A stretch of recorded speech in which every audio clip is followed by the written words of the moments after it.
Saiki.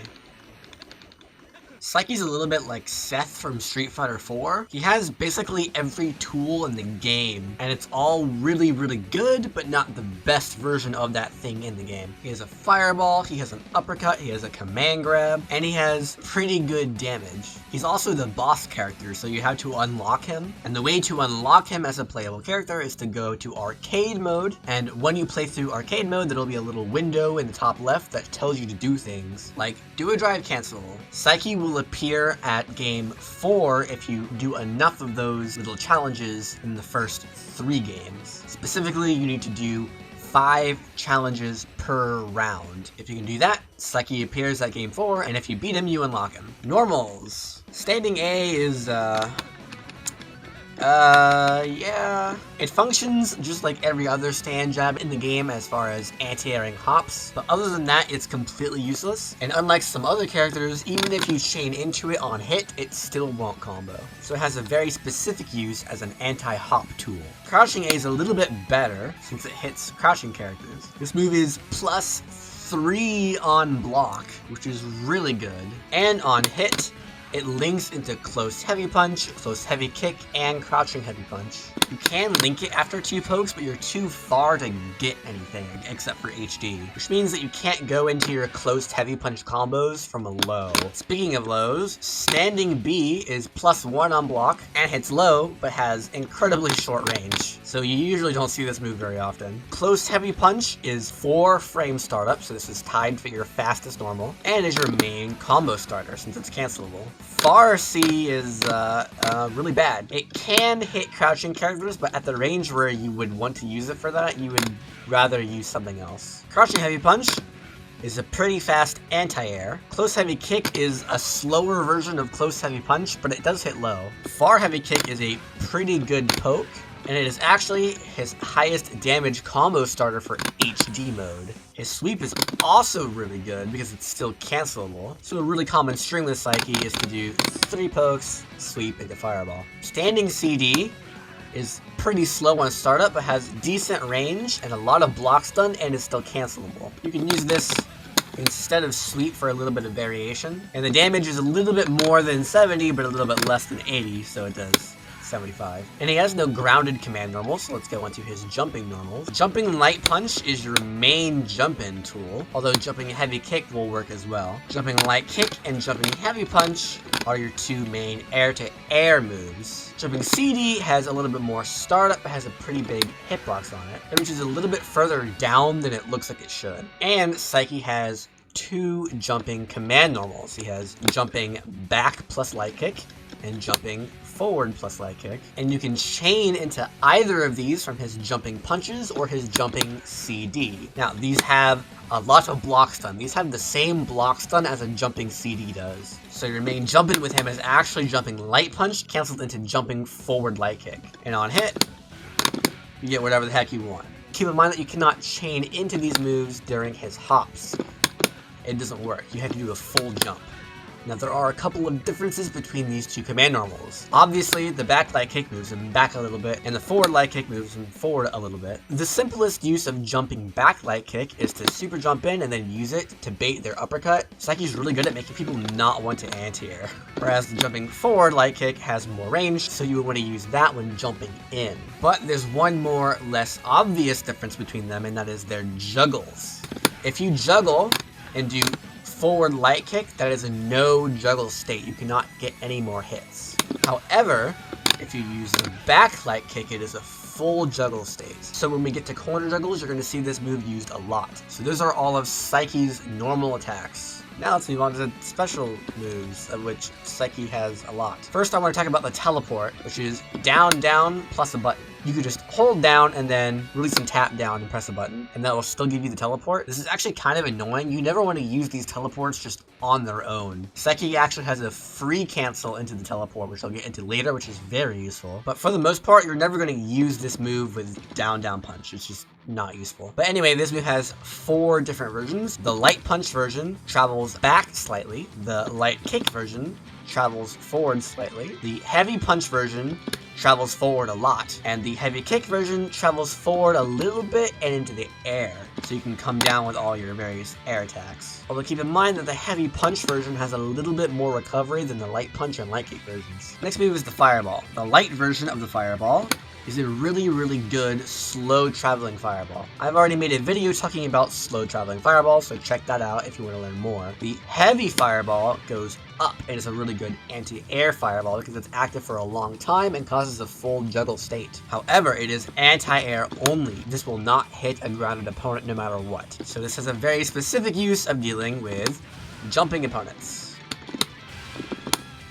And it absolutely is possible to turn that anti-air into big damage. The EX version is much faster, so it combos from lights, and it launches the opponent on hit, and it's plus on block. This is like one of the best single moves in the game, but it costs meter, and usually Saiki has better uses for meter than this, which is saying something. Now, one final note about the fireball is that it is not drive cancelable on whiff, but it is super cancelable on whiff, although that will cost you a bar and a drive. Next we have the uppercut. The light uppercut is a 6-frame startup upper body invincible anti-air and combo tool, and the heavy kick version is a little bit slower at 11 frames, but is full body invincible, so you can use it on wake up. And you can hold any of the 4 buttons down to get a follow-up for increased damage on hit. The EX version has the speed of the light version, but the invincibility of the heavy version, so it's like the best of both worlds. But the thing is, you never need it. If you want an anti-air, use the light kick version. If you want an invincible reversal, use the heavy kick version. There's never really a situation in which you both want an invincible reversal and an anti-air, so there's really never a reason to use the EX version. Next we have the boot. The light kick version will combo from lights. It is a very simple combo ender. That's about all it does. However, the heavy kick version combos from heavies, launches them really high, and is the move that has a free cancel into the teleport. So if you hold any of the 4 buttons down when this move connects, you will automatically free cancel into that version of the teleport.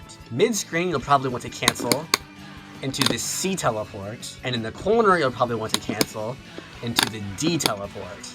However, these cancels only come out on hit. They don't come out on block. And both versions of this move are very punishable on block. The EX version is identical to the heavy kick version, but it launches them much higher, which allows for better juggles. It also does more damage, which makes it a pretty good use of meter in the corner.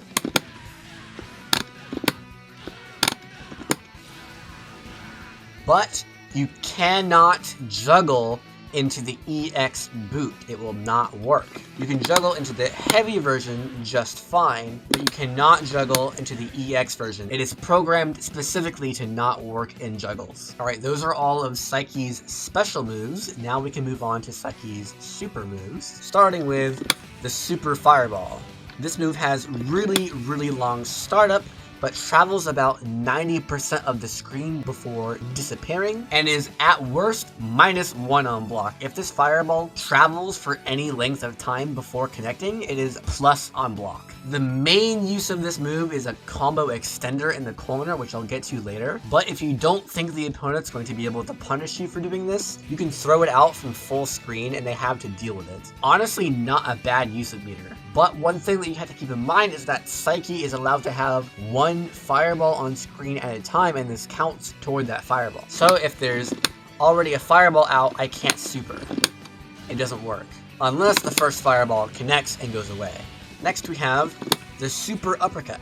This is a really good uppercut. This is a 4-frame startup, fully invincible uppercut, which is amazing as an anti-air and as a wake-up tool. And on hit, it goes through this long animation, and then that last hit does 60 damage unscaled, even if the combo is a million hits long. That last hit will always deal 60 damage. And whenever you land this, at the end of a combo, there's a pretty nice mix-up, which is crouch jab whiff into super jump forward. That's pretty ambiguous of whether it's going to cross up or not. Next is the Stomp. So all this is it does 100 damage, then he stomps on you, and then he does 100 more damage. So this is a 2-hit super, and that second hit always does 100 damage. It is 100 unscaled damage. This is your main use of meter and corner combos. Next is the super grab. This is a 1-frame command grab with pretty short range on it. Ugh. However, just like other command grabs, you can combo into it. It is possible. But there's an EX version, and the EX version has significantly increased range and damage, and the last hit does 40 unscaled damage. And finally, we have the Kasumi. Really cool looking Neomax. You can throw this out to punish the opponent from full screen, but not really. Its main use is as a combo ender in HD combos. And in fact, it's even possible if you juggle them high enough to get another super after it. So those are all of Saiki's moves. As far as strategy of how to play him, he plays just like every other character in the game. Learn the game, don't learn the character. Learn the game, don't learn the character. That's how KOF 13 kind of works. Although some unique things to him are his fireball and his ability to make you not want to anti-air. But other than that, just play KOF. And finally, we can start talking about his combos. And this is where this character gets a little crazy, but let's start off simple. If I land a crouching B, what can I do? Well, I can do heavy uppercut, hold the button down to get the follow-up for some good damage, or I can cancel into that if I just want to push them away. Now, what if I wanted to spend a bar? Well, I have super. Although if I'm in the corner, I get a little bit extra with the EX Fireball. What if I wanted to spend a drive? Well, if I wanted to spend a drive, I could do something like this. Or in the corner, I can get that. If I land a close heavy punch, things change a little bit. And this is where we start to get into the weird stuff. So the combo I want to do is the heavy boot into the C-Teleport into a standing normal, like this. And that's all well and good, but if I bring the opponent close to the middle of the screen, weird things start to happen. If the opponent is on the right side of the screen, just very barely to the right of the center of the screen, and I do this combo, everything's normal. But if I push them a little bit to the left, so now they're a little bit left of the middle of the screen, and I do this combo, uh-oh, they went the other direction. So this starts to become a problem when I want to spend a bar on this combo because I wanted to go into the super. I have to know which side the opponent's going to end up on and do the input for the super the correct direction. If I wanted to spend a drive, I could do this for some pretty good damage, but once again, I have to know which side the opponent's going to be on. Now, Saiki's corner combos off of close heavy punch are when it gets really, really good. For no meter, I get this, which is quite a bit of damage. You can squeeze out 3 points more damage if you do that, which is really difficult. If you wanted to spend a bar, you would use the EX boot for the extended juggle there. And just like before, if you're precise, you can squeeze out a little bit more damage.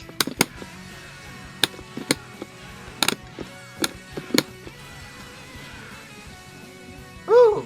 Like that. That is one of the hardest combos I've ever done. If you wanted to spend a drive in the corner, it would look something like this.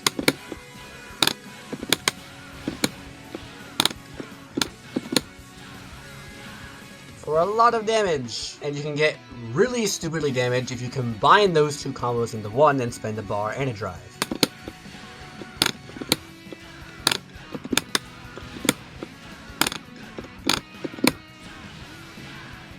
And that's not even that hard. And now we have to talk about HD combos. And in order to keep this video, reasonably long, I'm going to have to skip over your mid-screen HD combos. But just as a little preview, most of the time your mid-screen HD combos are going to start out something like this.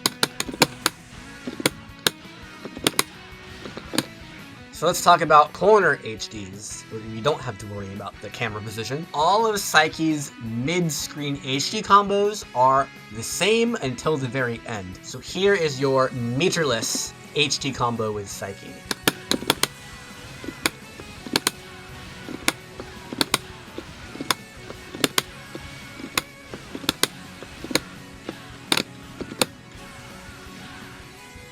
We get 722 damage, which is quite good considering we spent 0 energy, but we get a pretty good damage boost if we throw on a super at the end, which would look like this.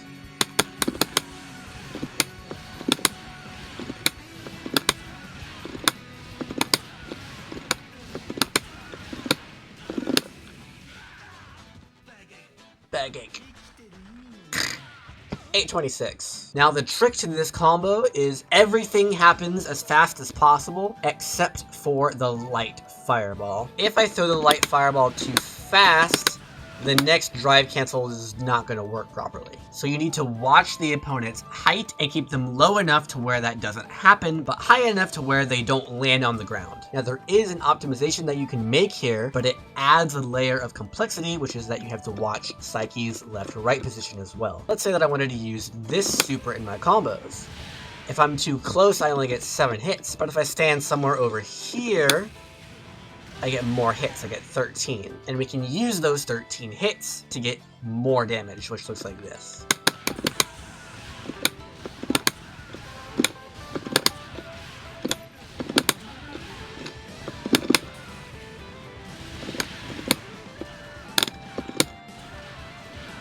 That did 866 instead of 826, so we're getting 40 more points of damage. Now we can actually combine those two combos together to get ourselves a really strong 2-bar combo, and this is one of Saiki's biggest strengths, is this 2-bar HT combo. Watch the damage.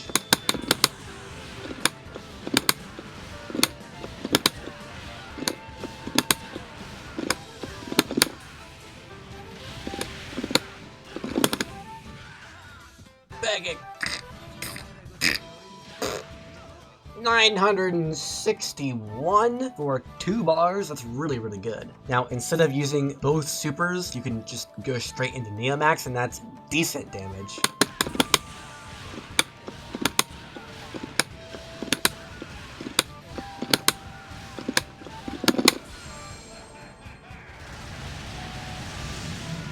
We're gonna get about 890 damage. And we're basically killing the opponent off of these combos, so we don't need to spend any more meter than that. Although if you wanted a really easy 3-bar combo, here you go.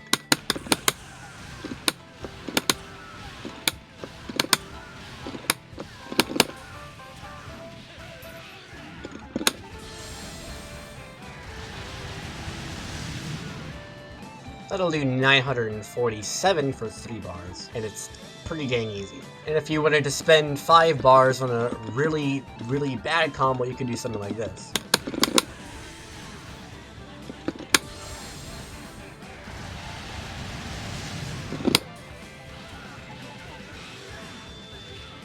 Anyway, that's everything that I wanted to talk about in this video. Be sure to check out the description. There will be a lot of very important links down there, including some videos of Misterio, who is a very good Saiki player.